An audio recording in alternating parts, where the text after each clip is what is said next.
Hello all, ഇന്നത്തെ നമ്മളെ video ഏറ്റവും സിമ്പിളായിട്ട് എങ്ങനെയാണ് മീൻ വറ്റിച്ചെടുക്കുക എന്നുള്ളൊരു വീഡിയോ ആണ് കേട്ടോ. അതിന് വേണ്ടിയിട്ട് കട്ട് ചെയ്തിട്ടുള്ള ഫിഷിലോട്ട് നമ്മൾ സവാള, ചീരുള്ളി, പച്ചമുളക്, ഇഞ്ചി, വെളുത്തുള്ളി, ടൊമാറ്റോ ഇതൊക്കെയാണ് ആഡ് ചെയ്യുന്നത്. ഞാൻ ഇഞ്ചി സ്കിപ്പ് ചെയ്തിട്ടുണ്ട് കേട്ടോ, കാരണം ഇവിടെ ഇഞ്ചി ഉണങ്ങിപ്പോയി, അതുകൊണ്ടാണ്. എന്നിട്ട് അതിലോട്ട് കുറച്ച് ഉപ്പ്, മഞ്ഞൾ, മുളക്, മല്ലിപ്പൊടി ഇതൊക്കെ ഇട്ട് കൊടുക്കുക. ഇതൊക്കെ നമ്മളെ ആവശ്യത്തിനനുസരിച്ച് ഇട്ട് കൊടുക്കുക കേട്ടോ. ഞാൻ അളവൊന്നും പറയുന്നില്ല. എന്നിട്ട് അതിലോട്ട് സോക്ക് ചെയ്ത് വെച്ചിട്ടുള്ള പുളി ഒന്ന് പിഴിഞ്ഞതും കൂടി ആഡ് ചെയ്ത് കൊടുക്കുക. എന്നിട്ട് നന്നായിട്ട് കൈ വെച്ചിട്ട് മിക്സ് ചെയ്യുക. ആ എരിവും പുളിയൊക്കെ അതിൽ പിടിക്കണം.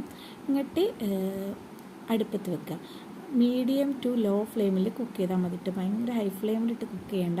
കുറച്ച് കഴിയുമ്പോൾ മീനിലുള്ള വെള്ളം കൂടെ ഒക്കെ ഇറങ്ങി വന്നിട്ട് കുറച്ച് വെള്ളം കൂടി മാതിരി ഉണ്ടാവും കേട്ടോ. എന്നിട്ട് ഇതിപ്പോൾ തിളച്ച് വന്നിട്ട്